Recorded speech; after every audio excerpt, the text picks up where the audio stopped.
కాకపోతే తాను హీరోనని చెప్పి ప్రచారం చేసుకోవడానికి మాత్రం ఆయన వెనుకాడేటటువంటి ప్రశ్న లేదు. వారికి ఉన్నటువంటి మద్దతుగా ఉన్నటువంటి మీడియాలు కూడా అదే కార్యక్రమాలు చేస్తున్నాయి.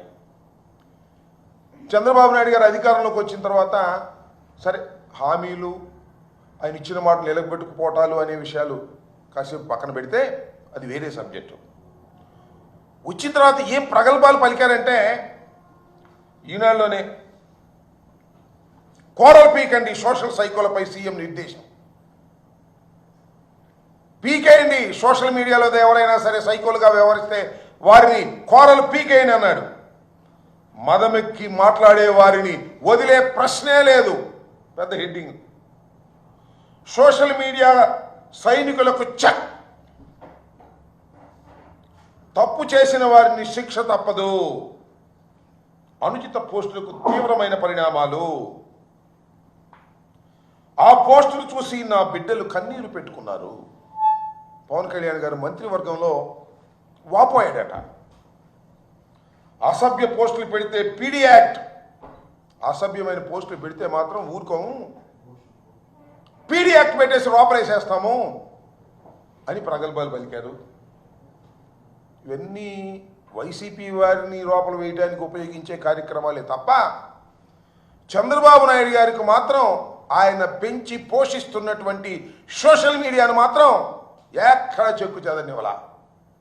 అసభ్యకరమైనటువంటి పోస్టులు, అసభ్యకరమైనటువంటి మాటలు, అసభ్యకరమైనటువంటి వేషాలు, అసభ్యకరమైనటువంటి చిత్రీకరణలు చేస్తూనే ఉన్నారు. వారిని ప్రోత్సహిస్తూనే ఉన్నారు చంద్రబాబు నాయుడు గారు. మీరు ఈ మధ్యకాలంలో చూస్తే మాజీ ముఖ్యమంత్రి జగన్మోహన్ రెడ్డి గారి మీద ఒక ఐటీడీపీ కార్యకర్త ఏ విధంగా మాట్లాడాడో మనం చూసాం. వారి మీద, వారి సతీమణి భారతి గారి మీద ఏ రకమైన అనుచిత వ్యాఖ్యలు చేశారో నేను ప్రత్యేకంగా చెప్పాల్సిన అవసరం లేదు. చాలా సీరియస్గా తీసుకోవాల్సినటువంటి అంశం. మేము పెద్దగా సీరియస్గా తీసుకోలేదు, కానీ ప్రజలు తీవ్రంగా స్పందించారు. సోషల్ మీడియాలో న్యూట్రల్ యాక్టివిస్టులు తీవ్రంగా స్పందించారు. ఏమిటి అన్యాయం? ఇంత దారుణంగా ఎలా మాట్లాడతారు? ఇది తప్పు కదా అని చంద్రబాబు నాయుడు గారు రియాక్షన్కి వచ్చేసారండి. తక్షణమే అరెస్ట్ చేయమన్నారు, అరెస్ట్ చేశారు. నేను ఆ రోజునే చెప్పా, ఇదంతా ఒక డ్రామా. జగన్మోహన్ రెడ్డి గారి సతీమణిని అన్న తర్వాత మేము ఊరుకోము అనేటువంటి ఒక డ్రామాని క్రియేట్ చేసి పాపం అతన్ని అరెస్ట్ చేశారు. చేబోలు కిరణ్ అనే వ్యక్తిని. అతను పెంచిపోసింది ఎవరండి? అతను ఐటీడీపీ కార్యకర్తగా ఎలా వచ్చాడు? ఎందుకు వచ్చాడు? అతనే చెప్పాడే. ఒకసారి ప్లే చేయండి. చూశారు కదా, చేబోలు కిరణ్ చెప్పినటువంటి మాట. ఆ రోజు జగన్మోహన్ రెడ్డి గారి సతీమణి భార్య గారి మీద మాట్లాడారనే దాని మీద పెద్ద ఎత్తున దుమారం లేచింది, అరెస్ట్ చేశారు. అంతకుముందు ఎంతమంది గురించి మాట్లాడాడు, ఎంతమంది భార్యల గురించి మాట్లాడారు, ఎంత నీచంగా మాట్లాడారు, అవి దృష్టిలోకి రాలేదు. సరే అరెస్ట్ చేశారండి. అరెస్ట్ చేసి ఏం చేశారే? నేను ఇవాళ చెప్తున్నా, మీ అందరికీ తెలుసు, చంద్రబాబు నాయుడు గారు అధికారంలోకి వచ్చిన తర్వాత సోషల్ మీడియా యాక్టివిస్టుల పేరు మీద అరెస్టు చేసిన తర్వాత ఇంత తొందరగా రిలీజ్ అయినటువంటి సోషల్ మీడియా అరెస్టుల్లో ఏది లేదు, ఒక కిరణం తప్ప. 11వ తారీఖు అరెస్ట్ చేశారు, కోర్టులో ప్రొడ్యూస్ చేశారు, 23వ తారీఖు బయటకు వచ్చాడు. ఎలా వచ్చాడు? కోర్టు వారు ఇచ్చారా? కోర్టు వారు ఇచ్చే విధంగా చేశారు. జనరల్గా ఏం చేస్తారు, ఏం చేస్తున్నారు? ఎవరైనా సోషల్ మీడియాలో అరెస్ట్ అయితే ఏదో ఇన్వెస్టిగేషన్కి పోలీస్ కస్టడీ ఇవ్వమని పిటిషన్ పడేస్తున్నారు. పడైన వారు ఎవరి మీద లేదు. సోషల్ మీడియాలోనే కాదు, వైసీపీకి సంబంధించినటువంటి వ్యక్తులు ఎవరు అరెస్ట్ అయినా, మాధవ్ మొన్న అరెస్ట్ అయ్యాడు కదా, అరెస్ట్ చేశారు కదా, ఆయన మీద మళ్ళా పిటిషన్ పెట్టారు, ఏది పోలీస్ కస్టడీకి ఇవ్వమని. పిఎస్ఆర్ ఆంజనేయులు గారు ఆయన పోలీస్ కస్టడీకి ఇవ్వమని పెట్టారు. ఒక్కళ్ళని కాదు, ఇంతవరకు అరెస్ట్ అయిన ప్రతి వారి మీద పిటిషన్ పెట్టి పోలీస్ కస్టడీకి తీసుకుంటున్నారు. కానీ చిత్రం ఏంటో, పాపం ఈ చేబోలు కిరణ్కి పోలీస్ కస్టడీ అవసరం లేదన్నారండి. ఎందుకంటే మావాడండి ఏదో నాటకంగా అరెస్ట్ చేశాం. చంద్రబాబు నాయుడు గారు పెంచి పోషించేసిన వ్యక్తి, చంద్రబాబు నాయుడు గారే ఆయన పిలిపించుకుని ఇవన్నీ మాట్లాడించాడు. కాబట్టి ఆయన్ని మేము మాత్రం జాగ్రత్తగా జైల్లోకి తీసుకెళ్ళి జాగ్రత్తగా జైల్లో నుంచి బయటకు తీసుకురావాలని నిర్ణయానికి వచ్చాం. కాబట్టి మేము వారికి పోలీస్ కస్టడీ పిటిషన్ వేయము అన్నారు. వేయలేదు. బీలేలో వచ్చింది, ఛార్జ్షీట్ ఫైల్ చేశారండి. ఇన్వెస్టిగేషన్ కంప్లీట్ అయిపోయింది. విత్ ఇన్ 12 daysలో టోటల్ ఇన్వెస్టిగేషన్ ఇస్ కంప్లీటెడ్. ఇంతవరకు చంద్రబాబు నాయుడు గారు వచ్చిన తర్వాత పెట్టినటువంటి కేసుల్లో ఇంతవరకు ఏ కేసులోనూ ఇన్వెస్టిగేషన్ కంప్లీట్ కాల. మంగళగిరి కోర్టులో మాత్రం మంగళగిరి పోలీసులు మాత్రం ఈ కిరణ్ కేసులో టోటల్గా ఛార్జ్షీట్ పడేశారు. నాకు తెలిసిన సమాచారం, బెంచ్ మీద మ్యాజిస్ట్రేట్ గారు న్యాయాధిపతి ఏందో ఇంత తొందరగా పడేశారు, ఏ కేసులను పడైంది, 12 రోజుల్లోనే ఎలా పడేశారు మీరు, ఇన్వెస్టిగేషన్ కంప్లీట్ అయిపోయిందని అని ఆయన ప్రశ్నించినటువంటి సందర్భం కూడా ఉంది పోలీసుల్ని. నేను ఎందుకు చెప్తున్నానంటే, చంద్రబాబు నాయుడు గారు నేను హీరోని, ఎవరైనా సరే నేను అరెస్ట్ చేసేస్తాను అని మాటల్లో చెబుతున్నాడు తప్ప విలన్గా బిహేవ్ చేస్తున్నాడు అనడానికి ఇంతకన్నా పచ్చి ఉదాహరణ ఏమైనా కావాలా అని నేను అడుగుతా ఉన్నా. చేబోలు కిరణ్ అరెస్ట్ చేసినట్టు ఉంది, రిలీజ్ అయినట్టు ఉంది. చేబోలు కిరణ్ అరెస్ట్ చేసిన తర్వాత ఐటీడీపీలోనే చాలామంది క్రిటిసైజ్ చేశారు.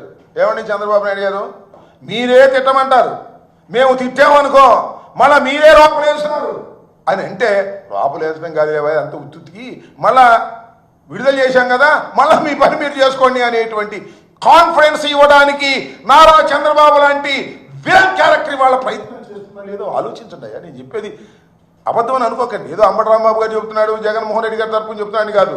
చంద్రబాబు నాయుడు గారు ఈ రకమైనటువంటి అనేక కార్యక్రమాలు, నీచమైనటువంటి కార్యక్రమాలు చేస్తున్నటువంటి వ్యక్తి. ఇలాంటి చేబ్రోలు కిరణ్ అరెస్ట్ చేసావే, ఎంతమంది ఉన్నారండి సోషల్ మీడియాలో మీరు పెంచి పోషించిన వాళ్ళని. నిజంగా మీరు అరెస్ట్ చేయదలుచుకుంటే కొన్ని వందల మంది వాళ్ళ సోషల్ మీడియాలో ఐటీడీపీ పేరుతో ప్రచారం చేస్తున్నారు. ఏంటండి ఇక చూడండి, నా దగ్గర ఉన్న లిస్టు నేను చూపిస్తా. భయంకరంగా మొత్తం ఎంతమంది ఉన్నారంటే ఈ ఐడీలు 71 ఐడీలు. నేను మర్చిపోయి చెబుతా. సిబిఎన్ ఫర్ పీపుల్ అంట, we support TDP, TDP activist, Nara Lokesh official, ఇంకా ఏంటో ఇంకా చాలా ఇవన్నీ చదవాలంటే చాలా టైం పడింది. TDP youth 9, trace out media Telugu, TDP students, team CBN. ఇవన్నీ చదువుతుంటే నాకు ఈ లిక్కర్ బ్రాండ్లు గుర్తొస్తాయి. చంద్రబాబు నాయుడు గారు కూడా ఇన్ని లిక్కర్ బ్రాండ్లు వదిలాడు. మళ్ళీ ఇవన్నీ ఈ బ్రాండ్లన్నీ పెట్టి ఆంధ్ర చాయిస్ అంట, ఈ లిక్కర్లో కూడా ఉంది ఆంధ్ర చాయిస్ అనే ఒక ఐడి. ఇట్లాంటివన్నీ ట్రోల్స్ బుక్ ఇవన్నీ పెట్టి ఐటీడీపీ వైఎస్ఆర్ కాంగ్రెస్ పార్టీకి వ్యతిరేకంగా ఎవరు బూతులు తిడితే వారిని మేము బాగా పోషిస్తాము. ఇంకో విషయం అండి, ఏ మాటకు ఆ మాట చెప్పాలి మీకు, ఒకసారి వివరంగా వివరించవలసినటువంటి అవసరం ఉంది. ఇది చేబ్రోలు కిరణ్ విషయం నేను చెప్పాను కదా. ఇంక చూడండి, చేబ్రోలు కిరణ్ ఒకటి కదా, ఈ పైచాచికంగా చంద్రబాబు ముఠా పైచాచికాలు ఒక్కొక్కటి మీకు చూపించేటటువంటి ప్రయత్నం చేస్తాను. ఎందుకంటే చంద్రబాబు నాయుడు గారు చేస్తున్నటువంటి ఘోరాలు, నేరాలు, ఆయన చేపిస్తున్నటువంటి నేరాలు ప్రజలకు అర్థం కావాలి, ఆయన చెప్పే మాటలన్నీ దొంగ మాటలని తెలుసుకోవాలనే ఉద్దేశంతోనే నేను చెప్పే ప్రయత్నం చేస్తున్నాను. ఒకసారి ప్లే చేయాలి. ఇదిగో ఈ కిరణ్, నేను చెప్పా కదా, ఇతను డబ్బులు పుచ్చుకున్నాడు, డబ్బులు తీసుకున్నట్టున్నాడు, ఎలాంటి పిచ్చి పెట్టాడు చూడండి, ఇలాంటివన్నీ పెట్టాడు. నెక్స్ట్ వీళ్ళు దిగిన ఫోటోలు ఎవరెవరితో దిగారు చూడండి, చంద్రబాబు నాయుడు గారికి వీళ్ళందరితో. ఈయన ఒక్క నిమిషం ఆగండి, ఈయనెవరు, ఈయన ఒక టీడీపీ పొలిటికల్ యాక్టివిస్ట్ అంట, ఐటీడీపీ కార్యకర్త యాష్ బొడ్డులూరి. ఇతను మీరు చూస్తూ ఉంటారు టీవీ మన యూట్యూబ్లో ఇష్టం వచ్చినట్టుగా సోషల్ మీడియాలో పెట్టేటువంటి కార్యక్రమం చేస్తున్నారు. నెక్స్ట్ కూడా అవుతుంది ఫోటో. ఇలాంటి కార్యక్రమాలు. ఈమె చూడండి, ఇవి స్వాతి రెడ్డి, ఈమె పేరు స్వాతి రెడ్డి కాదు, స్వాతి చౌదరి. రెడ్డి అంటే బాగుంటుంది, రెడ్లు తిట్టుకుంటున్నారు అని కామెడీగా చంద్రబాబు నాయుడు గారు లోకేష్ గారి డైరెక్షన్లో ఈ స్వాతి రెడ్డి గారు ఫోటోలు దిగిద్ది. మళ్ళీ ఇది ఒకటి చూడండి, జగన్మోహన్ రెడ్డి గారిని ఏ విధంగా మార్ఫింగ్ చేసి పెట్టారు. మార్ఫింగ్ చేసి పెడితే మేము ఊరుకోం అని అన్నారు. మార్ఫింగ్ చేసి పెట్టారని ఎవరిని, చంద్రబాబు నాయుడు గారిని మార్ఫింగ్ చేసి పెట్టారని ఆర్జీవీ మీద కేసు పెట్టారు. ఇక్కడ మాత్రం పెట్టరండి. ఎందుకంటే మార్పింగ్ చేయమనేది లోకేష్, పెట్టమనేది చంద్రబాబు నాయుడు గారు. అందువల్ల వాళ్ళని రక్షించేటటువంటి కార్యక్రమాలు చేస్తున్నారు. ఇవి కూడా అంతే. స్వాతిరెడ్డి గారు మీ నాటక కింద చూడండి ఎలా రాసింది ఆమె. ఈయన బీవీఆర్ ఘర్షణ మీడియా వెంకటరావు నాకు కూడా ఫోన్ చేసి ఒకసారి బెదిరించాడు. నేను కేసు పెట్టాను. కోర్టుకు వెళ్ళిన తర్వాత ఒక చిన్న సెక్షన్ వేసి కంటు తుడుపు చర్యగా కేసు రిజిస్టర్ చేశారు ఇతని మీద. కొందరి మీద చేయలేదు కానీ ఇతని మీద చేశారు. ఇదిగో మళ్ళీ ఇతను నారా లోకేష్తోనూ మన త్రిపులార్ గారితోనూ ఫోటో. ఈ ఘర్షణ మీడియా ఒకసారి ఘర్షణ మీడియాలో ఎన్ని పచ్చి బూతులు మాట్లాడతాడో మీరు చూసే ఉంటారు. ఘర్షణ అకౌంట్ దమ్నైల్ చూడండి. ప్యాలెస్లో తలలు పగిలేలా తల్లి చెల్లెలు జగన్ కేసు. జగన్ నీచత్వం బట్టబయలు, వ్యభిచారం చేస్తూ పట్టుబడ్డాడు. ఏంటండి ఇది? బుద్ధి ఉందా బుద్ధి లేదా చంద్రబాబు నాయుడు గారు మీకు? లోకేష్ గారు బుద్ధి ఉందా బుద్ధి లేదా మీకు? వీళ్ళందరినీ మీరు పెంచి పోషిస్తారా? వీళ్ళందరికీ డబ్బులు ఇస్తారా మీరు? నాకు అర్థం కాలేదు. సోషల్ మీడియా ఇది ఒకటి. ఇతన్ని సోషల్ మీడియా ఇన్ఫ్లుయెన్సర్ అంట, యూట్యూబరు ఆయన. అతనే మొత్తం అన్ని పెడుతుంటాడు, ఇష్టం వచ్చినట్టుగా మాట్లాడుతుంటాడు. ఇంకో నెక్స్ట్ ఈయన చాలా ముఖ్యుడు, మీకు తెలుసు కదా. మొత్తం తెలుగుదేశం పార్టీని మోస్తుందే ఇతను. ఇవాళ పద్యానికి సమాధానం ఇతనే చెప్తాడు, చంద్రబాబు చెప్పడు. మేము అనేక ప్రశ్నలు అడుగుతుంటాం. పోలవరం ఎత్తు తగ్గించాడు ఏంటంటే ఈయనే సమాధానం చెబుతాడు. లోకేష్ చెప్పడు, ఇరిగేషన్ మంత్రి చెప్పడు. ఈయన పేరు సీమ రాజా అంట. మరి ఏం సీమరాజానో ఏంటో మరి నాకు అర్థం కాల. వైఎస్ఆర్సీపీ కండువా వేసుకుంటాడు. ఒకసారి నేను కేసు పెట్టాను, కేసు పెడితే దాన్ని రిజిస్టర్ చేయలేదు. దీని మీద కూడా మళ్ళా కేసు పెడతాను, మళ్ళా కోర్టుకు వెళ్ళే ప్రయత్నం చేస్తాను. చూడండి ఎలాంటి థంబ్నైల్స్ పెట్టి ఈ సీమరాజా అనే వ్యక్తి మాట్లాడుతున్నాడో ఒకసారి అర్థం చేసుకోవాలని మీ అందరికీ కూడా మనవి చేస్తున్నాను. ఇంకోటి నెక్స్ట్ ఈయనెవరు? కిరాక్ కార్పి, చాలా ఫేమస్ ఇవాళ యూట్యూబ్లో. చంద్రబాబు నాయుడు గారు చక్కగా కౌగిలించుకున్నాడు చూడండి, ఎంత ఆనందంగా. ఆయన చక్కగా భుజాన్ని వేసుకుని కౌగిలించుకుని క్యాష్ కొట్టి యూట్యూబ్లో రోజా గారిని తిట్టడం, జగన్మోహన్ రెడ్డి గారిని తిట్టడం, నన్ను తిట్టడం, ఎవరు కనపడితే మనం తిట్టేటటువంటి కార్యక్రమాలు చేసేటటువంటి కార్యక్రమాలు చేస్తున్నారు. ఇది చూడండి, ఈయన సూపర్ సుబ్బు కంటెంటరు. ఇతని పేరేంటి? Star videos. ఇతను చూడండి, ఇతను ఒకసారి ప్లే చేయండి. అచ్చం జగన్మోహన్ రెడ్డి గారి లాగానే యాక్ట్ చేస్తాడు. ఆయన ఏమి మాట్లాడాడో చూడండి. జగన్మోహన్ రెడ్డి గారి లాగా నటిస్తాడు, జగన్మోహన్ రెడ్డి గారి లాగా ఆ యాస్తో మాట్లాడతాడు, ఇమిటేట్ చేస్తాడు. ఇతను ఇమిటేట్ చేసే విద్య కలిగినటువంటి వ్యక్తి. ఇతను తీసుకొచ్చి లోకేష్ గారు జగన్మోహన్ రెడ్డి గారిని వ్యక్తిత్వ హననం చేసేటటువంటి కార్యక్రమాలు యూట్యూబ్లో ఇన్ని అన్నీ కాదు. ఆయన చెప్పాడు కదా 2000 షోలు చేశామని. 2000 ఇవాళ చేసి పెట్టేటటువంటి పరిస్థితి ఇవాళ మనం చూస్తూ ఉన్నాం. ఇంత దుర్మార్గమైనటువంటి కార్యక్రమాలు చంద్రబాబు నాయుడు గారికి ఇది అలవాటే. ఎందుకంటే ఎదుటి వారిని వ్యక్తిత్వ హననం చేసేటటువంటి కార్యక్రమం చేయటం అనేది చంద్రబాబు నాయుడు గారికి వెన్నతో పెట్టినటువంటి విద్య. ఎన్టీ రామారావు గారిని వెన్నుపోటు పొడిచే ముందు, పొడిచిన తర్వాత కూడా ఎన్టీ రామారావు గారిని సహితం వ్యక్తిత్వ హననం చేసినటువంటి ఘటన సమర్థుడు నారా చంద్రబాబు నాయుడు గారు. అప్పటి నుంచి ఇప్పటి వరకు కూడా ఇదే కార్యక్రమం కొనసాగిస్తూ ఉన్నాడు. ఆ 2 పత్రికల్లో ముందు రాజుతారు, ఆ తర్వాత ఈ కంటెంట్ని అన్ని యూట్యూబ్లో నడుపుతారు. నడిపి ఎదుటి పార్టీ వాళ్ళ మీద, రాజకీయ శత్రువు మీద బురద చల్లేటటువంటి కార్యక్రమం చేసి తద్వారా లబ్ధి పొందాలనేటువంటి ప్రయత్నం చేసేటటువంటి ఒక నీచమైన సంస్కృతి కలిగినటువంటి వ్యక్తి నారా చంద్రబాబు నాయుడు గారు. అలాంటి నారా చంద్రబాబు నాయుడు గారు దేశంలో ఉన్నటువంటి ఇలాంటి వాళ్ళందరినీ పోగు చేసి వారికి అందరికీ డబ్బులు ఇచ్చి వారందరినీ ఐటీడీపీ అని చెప్పి వారి మీద ప్రయోగం చేసి ఎదుటి వాళ్ళని వ్యక్తిత్వహనం చేసేటటువంటి కార్యక్రమం చేసి ఒక వికృతమైన ఆనందాన్ని అనుభవించే మనస్తత్వం కలిగిన చంద్రబాబు నాయుడు గారు టీవీ ముందుకు వచ్చి ఎవరైనా బూతులు తిడితే సహించేది లేదు, ఎవరైనా స్త్రీలను ఏమనంటే సహించేది లేదు. పొద్దున్న లేచిన దగ్గర నుంచి వీళ్ళ చేత తిట్టిస్తాడు. ఆయన మాత్రం చక్కగా భగవద్గీత శ్లోకాలు చదివినట్టుగా చదివేటటువంటి దుర్మార్గమైన కార్యక్రమాలు నారా చంద్రబాబు నాయుడు గారు చేస్తున్నటువంటి విషయాన్ని కూడా ఇక్కడ మనం గుర్తుపెట్టుకోవాలని కూడా ఈ సందర్భంగా మనవి చేస్తున్నాం. ఈ విధంగా అనేకమైనటువంటి కార్యక్రమాలు చేసేటటువంటి పరిస్థితిలోకి ఇవాళ చంద్రబాబు నాయుడు గారు దిగజారిపోయినటువంటి కార్యక్రమాలు కనిపిస్తూ ఉన్నాయి. మీరందరూ కూడా గమనం చేయాల్సింది ఏంటంటే ఇవాళ నేను చెప్పదలుచుకున్నటువంటి అంశం కూడా నారా చంద్రబాబు నాయుడు గారు వీళ్ళందరికీ కూడా గిఫ్ట్లు ఇచ్చారు, క్యాష్ కూడా కొట్టారు. క్యాష్లు కొట్టి కూడా పైకి వాళ్ళందరినీ ప్రోత్సహించాడు. చూడండి, ఆయనే మాట్లాడుతూ ఒకానొక సందర్భంలో ఏమన్నాడో మీకు ఇక్కడ వినిపించాల్సినటువంటి బాధ్యత నాకుంది. నారా చంద్రబాబు నాయుడు గారికి కూడా ఒకసారి ప్లే చేయమని ఈ సందర్భంగా చెప్పారు. అంటే తిట్టుడు కార్యక్రమంలో కూడా కాంపిటీషన్ పెడతా అంట. ఎవరు బాగా వైఎస్ఆర్ కాంగ్రెస్ పార్టీని దూషిస్తారో, ఎవరు బాగా జగన్మోహన్ రెడ్డి గారిని, జగన్మోహన్ రెడ్డి గారి ఫ్యామిలీని దూషిస్తారో వాళ్ళ కంటెంట్ కాంబినేషన్ పెట్టి వ్యూస్ బాగా వస్తే ఆ వ్యూస్ బాగా వచ్చిన వాళ్ళకి ఈ ప్లాట్ఫామ్ మీద నుంచి కూడా డబ్బులు ఇచ్చేటటువంటి కార్యక్రమం చేస్తామని సాక్షాత్తు నారా చంద్రబాబు నాయుడు గారి చెప్పి ప్రోత్సహించినటువంటి సందర్భాల గురించి మీకు అర్థం కావడం కోసం నేను ఈ సందర్భంగా దాన్ని వేయడం జరిగిందని కూడా మనవి చేస్తున్నా. ఇంకా కొన్ని ఉన్నాయి చూడండి. ఈ టీవీ శివ అంట, ఇదొకటి. అసలు ఈ కంటెంట్ లైన్ న్యూస్ అంట. ఈ లైన్ న్యూస్లో కంటెంట్ చూడండి ఎలా ఉందో, దుర్మార్గంగా వేసేటటువంటి కార్యక్రమం. నెక్స్ట్ చూడండి, ఇది చూడండి ఎంత దుర్మార్గంగా నీచంగా పెట్టేటువంటి కార్యక్రమం పెడుతున్నారు. ఇంకా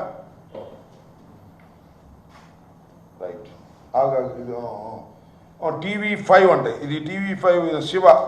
ఈయన చూడండి, ఈయన ఒక పెద్ద కామెడీ, ఏమి మాట్లాడతాడో అర్థం కాదు. కొడక కేసు పెడతా తమలేదు. TV5 శివ అంట. సాక్షిని క్లోజ్ చేసేస్తా అంట. పిచ్చి ముదిరింది ఇక ఆసుపత్రికి. మరి ఇవన్నీ ఏంటో డ్యామేజ్ కదా.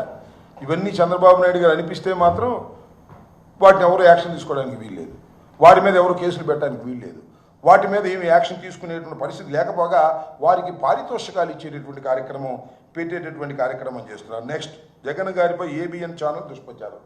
చూడండి, ముందేమో ఈ కింద పెడతారు లైవ్, ఇది అయిపోయిన తర్వాత పైన పెడతారు. చూడండి, జగన్మోహన్ రెడ్డి గారిని మార్ఫింగ్ చేసి ఈ రకంగా చిత్రీకరించేటటువంటి కార్యక్రమం.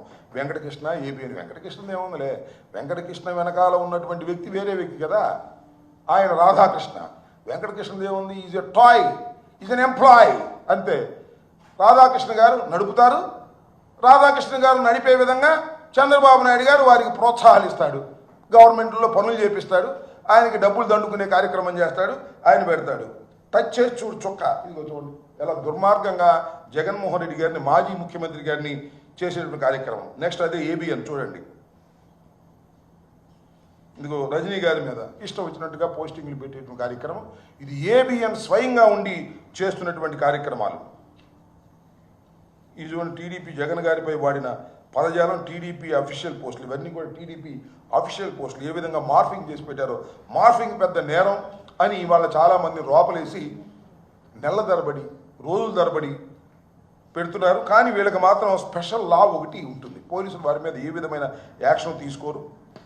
ఇవన్నీ కూడా టీడీపీ జగన్ గారిపై వాడిన పదజాలాలు, టీడీపీ అఫీషియల్ పోస్టింగు, టీడీపీ ఫాలోవర్ల ట్వీట్లు, ఈ విధంగా జగన్మోహన్ రెడ్డి గారిని, వైఎస్ఆర్ కాంగ్రెస్ పార్టీని వ్యక్తిత్వ హననం చేసేటటువంటి కార్యక్రమాలు మెండుగా చంద్రబాబు నాయుడు గారి నాయకత్వంలో, చంద్రబాబు నాయుడు గారు నాయకత్వంలో లోకేష్ గారు ఇవన్నీ నడిపేటటువంటి కార్యక్రమాన్ని ఆయనే దగ్గరుండి చేస్తున్నటువంటి సందర్భాలు. దీనికి తోడు ఇంకా సరే TV5 ABN వాళ్ళు చేసే అక్రమాలు వాళ్ళు చేస్తూ ఉంటే ఈ యూట్యూబర్లను పెట్టి ఎవరెవరినో తీసుకొచ్చి వాళ్ళందరినీ పెట్టి ఈ రకంగా దుర్మార్గమైనటువంటి కార్యక్రమాలు నిర్వహిస్తూ ఎవరో చేబ్రోలు కిరణ్ లాంటి ఒక అమాయకుడిని, వాడిదే ఉంది పాపం, ఇది సింపుల్ మ్యాన్, వాళ్ళ నాన్న లస్కర్ అంట, నేను మొన్న విన్నాను, అది కూడా యాక్సిడెంట్ అయిందంట, ఇతను కూడా లస్కర్ చేస్తూ ఉన్నా అంట. పిలిపించాడు బాబు గారు, భలే తిడుతున్నాడు వీడు, బ్రహ్మాండంగా తిడుతున్నాడు, కామెడీగా తిడుతున్నాడు, రెండు పిలిపించారు, ఆహ్వానం ఇచ్చారు, వాడికి అన్నీ పెట్టారు, వాడిని పోషించారు, డబ్బులు ఇచ్చారు, సమయం దొరికితే టక్కన తీసుకొని ఆపరేషన్ మళ్ళీ వదిలేశారు. ఇది కార్యక్రమం. ఈ విధంగా అనేకమైనటువంటి కార్యక్రమాలు, వ్యక్తిత్వ హననాలు నారా చంద్రబాబు నాయుడు గారి దగ్గరుండి చేస్తూ, సరే ఇక భీకరాలు బలకం అంటే మాత్రం అద్భుతమైన భీకరాలు పలికేటువంటి కార్యక్రమం. మహిళలు ఎవరినంటే సహించేది లేదు.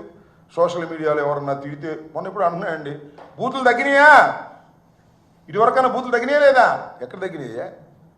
ఆ సీమరాజుని పిలుచుకు మాట్లాడు, లేకపోతే ఆ కిరాకార్పిని పిలుచుకు మాట్లాడు, వాళ్ళే నిన్ను మోస్తున్నారు. ఇవాళ పొలిటికల్గా కూడా వాళ్ళే సమాధానం చెప్తున్నారు. మాకు విచిత్రమైన విషయం నాకు అర్థం కాల. మీ లోకేష్ ఇవ్వడం మానేశాడు, ఆయన ఎవరండి ఉప ముఖ్యమంత్రి, ఆయన అసలు మాట్లాడటం మానేశాడు, వీళ్ళందరూ మాట్లాడడం మానేశారు. మేమైనా విమర్శలు చేస్తే ఆ విమర్శలకు సమాధానం చెప్పట్లా, వీళ్ళు చెప్తున్నారు వచ్చి కామెడీగా. ఇలాంటి దౌర్భాగ్యమైన నీచమైన స్థితికి తెలుగుదేశం పార్టీ దిగజారిపోవడం చూస్తే జాలేస్తుంది. ఎందుకంటే వీళ్ళ మీద ఆధారపడి రాజకీయాలు నడపాలనుకుంటున్నావు నాయన నువ్వు చంద్రబాబు నాయుడు గారు. కాలం బాగున్నప్పుడు బాగానే ఉంటుంది, వికటించినప్పుడు నువ్వు ప్రజల మధ్యన ఏ విధంగా అల్లరి పాలవుతావో నేను ప్రత్యేకంగా చెప్పాల్సిన అవసరం లేదు. ఇప్పటికే పూర్తిగా అల్లరి పాలైపోయినటువంటి పరిస్థితిలో నువ్వు ఉన్నావు. కాకపోతే ఇవాళ నువ్వు అధికారం ఉంది కాబట్టి, పోలీసులు నీకు రక్షణగా ఉన్నారు కాబట్టి, పోలీసుల బలంతో నువ్వు నడుపుతున్నావు కాబట్టి నిన్ను ఎవరు బహిరంగంగా అనలేకపోతున్నారు, అంటే లోపలేస్తున్నావు కాబట్టి ఏదో నా బొట్టోళ్ళు మాట్లాడగలుగుతున్నారు. కానీ సామాన్యులు మాట్లాడే రోజు వచ్చినప్పుడు నీ పరిస్థితి ఏమవుతుందో ఒకసారి ఆలోచించుకో. ఇప్పటికైనా నీ ఐటీడీపీ నాయకత్వంలో జరుగుతున్నటువంటి దుర్మార్గాలను, భాషను కంట్రోల్ చేసుకోండి. సంవత్సరం అవుతున్న సందర్భంగా ఆయన కంట్రోల్ చేసుకోలేకపోతే ఇంతకన్నా ఘోరమైన పరిస్థితిని మీరు అనుభవిస్తారనేది గుర్తుపెట్టుకోమని ఈ సందర్భంగా నేను హెచ్చరిక చేస్తున్నాను. చంద్రబాబు నాయుడు ఇప్పటికైనా తనలో చిన్న మార్పు ఏదైనా వచ్చి ఈ సోషల్ మీడియా మీద యాక్షన్ తీసుకుంటే మంచిదని కూడా చెప్తున్నాను. ఒకవేళ మీరు తీసుకోలేదు, మేము వదిలిపెట్టాం. నేను 5 కేసులు ఇస్తే దానిలో ఏది రిజిస్టర్ చేయకపోతే కోర్టుకు వెళ్తే 4 రిజిస్టర్ చేశారు, ఇంకోటి రిజిస్టర్ చేయలే. దాని మీద కూడా నేను కోర్టులో ఆర్గ్యూ చేయబోతున్నా. అందరి మీద కేసులు పెడతాం, దానిలో సందేహం లేదు. మన హోంమంత్రి గారు అంటుంది, సోషల్ మీడియాలో ఎవరు తప్పు చేసినా, వైఎస్ఆర్ కాంగ్రెస్ పార్టీ వాళ్ళు కంప్లైంట్ చేసినా మేము రిజిస్టర్ చేశామని. ఎందుకమ్మా అబద్ధాలు ఆడతావు? అయినా నీకేం తెలుసు? నీ హోమ్ డిపార్ట్మెంట్లో అన్నీ చూసేది లోకేషే కదా. కేసులు పెట్టమనేది, కేసులు తీయమనేది నువ్వు మాట్లాడుతున్నావు. మా కర్మగొద్ది దొరికారు, అంతకు మించి ఏమీ లేదు. కాబట్టి సోషల్ మీడియాలో జరుగుతున్నటువంటి వ్యక్తిత్వ హననాన్ని ఎదుర్కోవడానికి వైఎస్ఆర్ కాంగ్రెస్ పార్టీ సిద్ధంగా ఉంది. న్యాయస్థానాలకు వెళతాం. పోలీసులు సహకరించకపోయినా పోలీసుల మీద ఆర్డర్స్ తీసుకొచ్చి పోలీసుల్ని క్రమశిక్షణగా నడిచే విధంగా ప్రతి కేసుని కూడా రిజిస్టర్ చేసే విధంగా కోర్టులో ఫైట్ చేస్తామని కూడా ఈ సందర్భంగా నేను చెప్పదలుచుకున్నాను. న్యాయ వ్యవస్థ మీద మాకు అపారమైన నమ్మకం ఉంది. న్యాయ వ్యవస్థ ఖచ్చితంగా పోలీసులు చేస్తున్నటువంటి దౌర్భాగ్యమైన పనుల్ని, వీటన్నిటిని కూడా అరికట్టగలదనేటువంటి పూర్తి విశ్వాసంతో ముందుకు కదులుతున్నటువంటి వ్యక్తులం మేము. పోలీసులు కేసులు రిజిస్టర్ చేయకపోయినా నేను ఒకటి కూడా మనవి చేస్తున్నా, ఎవరైనా పోలీస్ స్టేషన్లో కంప్లైంట్ ఇచ్చినప్పుడు రిసీట్ తీసుకోండి. రిసీట్ ఎగ్గొట్టడానికి ప్రయత్నం చేస్తారు. రిసీట్ ఇచ్చేదాకా అక్కడ కూర్చోండి. ఎవరైనా కంప్లైంట్ ఇచ్చిన తర్వాత రిజిస్టర్ చేయకపోయినా, లేదు రిసీట్ ఇవ్వకపోయినా, వీఆర్ అవైలబుల్, మాకు ఫోన్ చేయండి. పోలీసు వారితో మేము మాట్లాడతాం. అది వారి ధర్మం, రాజ్యాంగం ఇచ్చినటువంటి హక్కు. మనం ఏ కంప్లైంట్ ఇచ్చినా వారు తక్షణమే దానికి రసీదు ఇవ్వాలి. అది తీసుకుంటేనే మనం కోర్టుకు వెళ్ళగలుగుతామని కూడా ఈ సందర్భంగా నేను చెప్పదలుచుకున్నాను.